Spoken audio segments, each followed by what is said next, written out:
जोहार, good evening, नमस्कार, welcome, सुस्वागतम सभी लोगों का। चलिए मैंने आज डिस्कस करने जा रहा हूँ कंप्यूटर साइंस क्लास 11th जो इस वर्ष 29 तारीख को एग्ज़ाम में जो पूछा गया था। पेपर एनालिसिस करने जा रहा हूँ डिटेल। आप लोग मिला के बताइए कितना आप लोगों ने सही आंसर किया है। चलिए समय को देर न करते हुए मैंने शुरू करता हूँ। CMS computer science total 40 number का पूछा था इस वर्ष क्लास 11th। चलिए देखिए, the process of turning data into information is known as data processing या information processing cycle. Option number B is a correct answer, information processing cycle. Data को सूचना में बदलने की प्रक्रिया को किस रूप में जाना जाता है? तो इंफॉर्मेशन प्रोसेसिंग साइकिल के रूप में जाना जाता है। नेक्स्ट क्वेश्चन देखिए, the perform all the arithmetical and logical operations, उसे क्या कहते हैं? Input device, output device, ALU, none of these. तो उसे अर्थमेटिक लॉजिक यूनिट कहते हैं, यानी कि ALU। तो मेरा करेक्ट आंसर सी हो जाएगा, ALU। सभी अंकगणितीय और तार्किक ऑपरेशन करता है ALU। A group of 4 bits is called a nibble. A nibble, एक निबल बराबर 4 बिट्स होते हैं। 4 बिट्स के समूह को कहा जाता है एक nibble. 1 MB is equivalent to 2 के पावर 20 यानी 220 MB, सॉरी 220 बाइट्स। 1 मेगाबाइट बराबर 224 इंटू 224 कीजिएगा तो वो आ जाएगा बाइट में। Odd one from of the following, assembler, interpreter, compiling are related to software development. ये तीनों है सॉफ्टवेयर डेवलपमेंट। ये फार्मवेयर बचे, इसका करेक्ट आंसर हो जाएगा। निम्नलिखित में से विषम है firmware. The third generation of computer uses for internal operation, computer के तीसरा पीढ़ी में क्या यूज किया गया था? देखिए, फर्स्ट जनरेशन ऑफ कंप्यूटर 1946 से 1954 वैक्यूम ट्यूब। सेकेंड जनरेशन में देखिए 1955 से 1964 ट्रांजिस्टर। थर्ड जनरेशन 1964 से 1977 जिसमें IC chip, integrated circuit. Fourth में हो गया VLSI और फिफ्थ में बायो चिप और ULSI का यूज किया गया था। तो वैक्यूम ट्यूब ये आपका फर्स्ट जनरेशन, ट्रांजिस्टर आपका सेकेंड जनरेशन हो जाएगा और इंटीग्रेटेड सर्किट जो आपकी सही आंसर है third generation. Param and PACE are supercomputer. Param और पेस हैं सुपर कंप्यूटर के एग्जाम्पल हैं। Next question, DBMS stands for database management system. देखिए option A database matrix system, ये गलत। नेक्स्ट डेटाबेस मैनेजमेंट साइन है, ये गलत। Database management system that is a correct, none of these. DBMS का तात्पर्य है database management system. RAM is a read write memory, read only memory, right only memory, none of these. RAM का full form अगर आप जानते हैं तो comment box में कमेंट करें। और रैम के कितने प्रकार होते हैं, how many types of RAM, यहाँ पूछा है। रैम है, रैम एक है read write memory, RAM read write memory, RAM एक रीड राइट मेमोरी है। आगे देखिए, object oriented programming flow bottom up approach. Object oriented programming नीचे शीर्ष दृष्टिकोण को अनुसरण करता है। नेक्स्ट क्वेश्चन देखिए, decimal number system has base. Decimal number system का बेस कितना होता है? तो डेसिमल का बेस 2 होता है। अगर आप बाइनरी नंबर का बेस जानते हैं तो कमेंट बॉक्स में कमेंट करें, binary number system has base कितना होता है।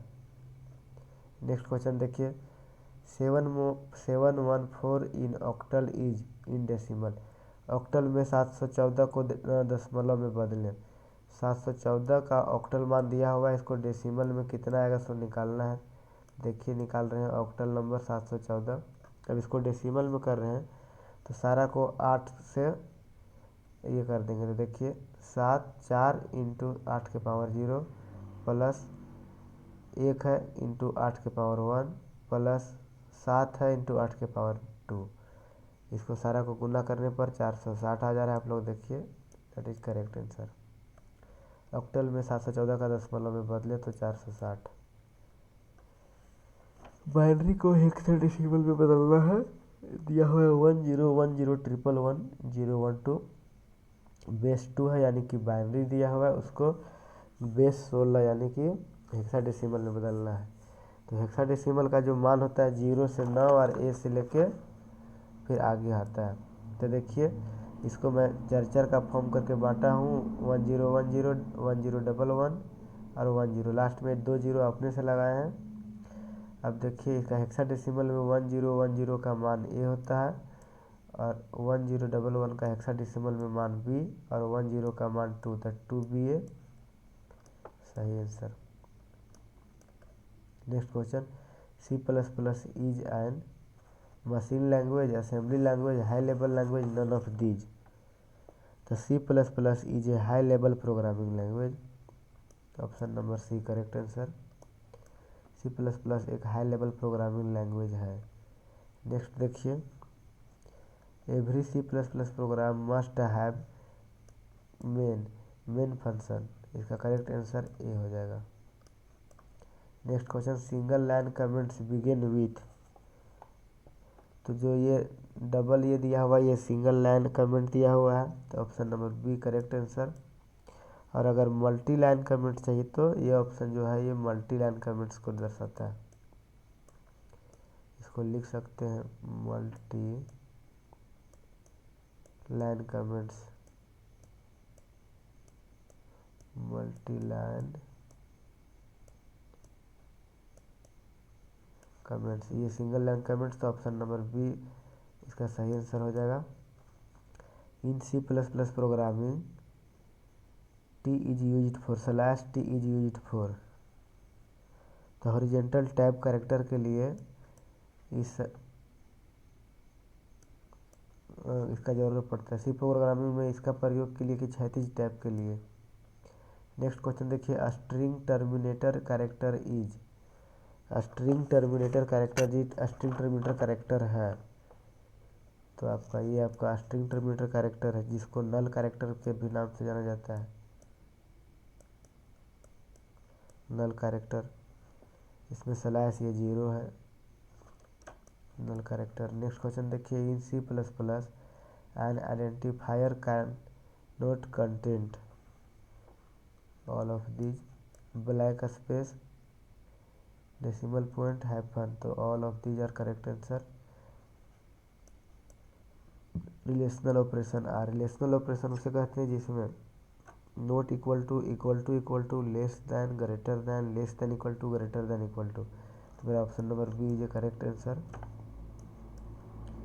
नेक्स्ट क्वेश्चन देखिए, predefined stream object in input output binary is या आर। तो सी इन इसको स्टैंडर्ड इनपुट कहते हैं, सी आउट इसको स्टैंडर्ड आउटपुट कहते हैं। तो both A and B are correct answer. Option number C. The size of A is, A का साइज है 1 2 0, इनमें से कोई नहीं। Which of the following is an insertion operator. Insertion operator किसे कहते हैं? तो इंसर्शन ऑपरेटर इसे कहते हैं। नेक्स्ट क्वेश्चन देखिए, the keyword used to define a structure is. Struct keyword, structure को परिभाषित करने के लिए कीवर्ड का उपयोग करते हैं, स्ट्रक्ट का प्रयोग करते हैं। नेक्स्ट क्वेश्चन देखिए, खाली स्थान is a variable that holds memory. A pointer is a variable that holds memory address. Pointer इसका सही आंसर हो जाएगा। If an array is declared as int A बराबर 10 और 4, then how many elements can it hold. Integer में मान दिया हुआ ए बराबर 10 और 4 दिया हुआ है। देखिए रो की संख्या 10 और कॉलम की संख्या 4, इसलिए it can holds 10 × 4 = 40 elements in total 40। यदि किसी एरे के इंटीजर में a 10 और 4 के रूप में घोषित किया जाता है तो इसमें कितने तत्व हो सकते हैं? 40। नेक्स्ट क्वेश्चन देखिए, what will be the result of the following expression? x equal to plus plus y plus 3y if y equal to 6। देखिए गिवेन y बराबर 6 दिया हुआ है, x बराबर plus plus y plus 3y। First plus plus y is a pre increment operation, means y is increment by 1, इसलिए y को 1 बढ़ा दिए। So after plus plus y यानी कि y बराबर 7, तो x बराबर plus plus y plus 3y यानी कि 7 प्लस 3 इंटू 7, 7 प्लस 21 बराबर 28। That is correct answer. Next देखिए, evaluation of the expression 6 greater than 4 question marks 9 semicolon 7 is.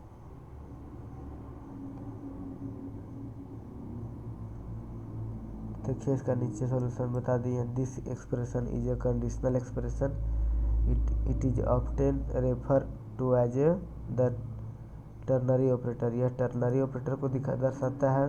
6 greater than 4 evaluate true, इसलिए condition are true, return the value 9। Option number A सही हो जाएगा। The while loop is an entry control loop. The while loop is an entry control loop. अगला option देखिए, exit control loop, time control loop, none of these. The entry control loop correct answer. While loop entry control loop को कहते हैं। Loop control elements are initialization expression, test expression, update expression, all of these. तो all are सही answer. Loop नियंत्रण तत्व है initialization expression, test expression, update expression, इनमें से सभी। नेक्स्ट देखिए, the do while loop executes at least once. Do while loop कम से कम एक बार निष्पादित करता है। नेक्स्ट क्वेश्चन देखिए, the go to statement causes controls to go to a label. Go to a label in the switch case default statement is optional, compulsory, alternative, none of these. तो हो जाएगा इसका ऑप्शनल। स्विच केस में default statement है वैकल्पिक। If a loop does not content any statement in its loop body then it is called empty loop. Empty loop किसे कहते हैं? If a loop does not content any statement in the its loop body then it is called empty loop. यदि किसी loop की loop body में कोई statement नहीं हो तो उसे एम्प्टी लूप कहा जाता है। Next question, in C plus plus programming string function is used to count length of a string. Next question, in call by reference method the called function access and work with the original value. Correct answer. Call by reference विधि में called function मूल मान को access और कार्य करता है। Next question देखिए, to lower belongs to the header file. Option number C, C type dot H. ये भी गलत है। Math dot H, string dot H, ये भी गलत है, ये भी गलत है। Run time error occurs during the execution of the program. Completion of a program गलत है, राइटिंग ए प्रोग्राम गलत है, नन ऑफ दीज ये भी गलत है। तो हो जाएगा किसी प्रोग्राम को एग्जीक्यूशन के समय। The logical sequence of the precise steps that solve A given problem is called. Is called an algorithm या एल्गोरिदम। दी गई समस्या को हल करने वाले सटीक चरणों का तार्किक क्रम कहलाता है algorithm. Rhombus symbol is used in flow chart to indicate decision. निर्णय को इंगित करने के लिए फ्लो चार्ट में रोम्बस प्रतीक का उपयोग किया जाता है। Thank you. मेरा अगर आपका समझाना बताना अगर अच्छा लगता है तो चैनल को सब्सक्राइब कीजिए, एक दोस्त को शेयर कीजिए और कमेंट बॉक्स में कमेंट ज़रूर बताएं, अपना राय ज़रूर दें। धन्यवाद। आपका दिन शुभ हो। चलो, मंजिल उन्हीं को मिलती है जिनके सपनों में जान होती है। पंखों से कुछ नहीं होता, हौसलों से उड़ान होती है। आप धैर्य रखिए और मेहनत करते रहिए और जम के पढ़िए, नंबर अच्छा आएगा ही।